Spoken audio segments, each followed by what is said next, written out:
Le Rassemblement national va-t-il confirmer ses récentes percées électorales? La question se pose à l'approche des élections législatives en France. À Balagny-sur-Thérain, dans l'Oise, Marine Le Pen a rassemblé 70% des voix au second tour de l'élection présidentielle. Ici, le coiffeur est aussi le maire du village.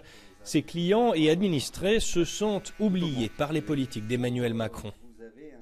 Pourquoi que les gens ils ont voté pour lui? C'est les gens... parce que sur les impôts sur le salaire, il les a... Sur les grosses fortunes, ça, il les a enlevés. Hein. Voilà pourquoi la plupart, ils ont... Et nous, non. Hein. Nous, on n'a pas de grosses fortunes, donc...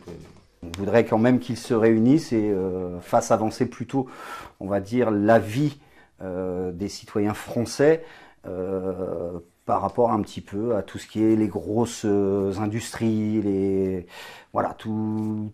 On se sent petit. L'Oise, au nord de Paris, fait partie des 30 départements qui ont choisi Marine Le Pen en avril dernier.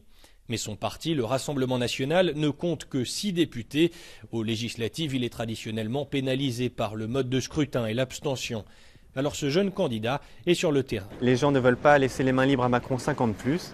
Et donc je pense qu'on va avoir des surprises au niveau de la participation et qu'on aura une soixantaine, voire une centaine d'élus du Rassemblement national cette fois-ci à l'Assemblée. L'objectif du RN ici, c'est de battre le député sortant Pascal Bois du parti présidentiel. Lors des débats sur le pass vaccinal, son domicile a été incendié par un groupuscule qui n'a rien à voir avec le Rassemblement national, précise-t-il, mais la montée des extrêmes le désole. Si on parle des extrêmes, il y a RN qui de toute façon le disent à l'envi, ne veulent pas forcément le pouvoir. Donc s'ils ne veulent pas le pouvoir, c'est quoi? C'est simplement de l'obstruction. Et surfer sur les inquiétudes, les peurs et de rendre totalement notre société anxiogène. D'après les sondages, le Rassemblement national pourrait obtenir entre 15 et 45 des 577 sièges de l'Assemblée nationale. Le parti présidentiel Renaissance reste le grand favori du scrutin devant l'alliance de gauche NUPES.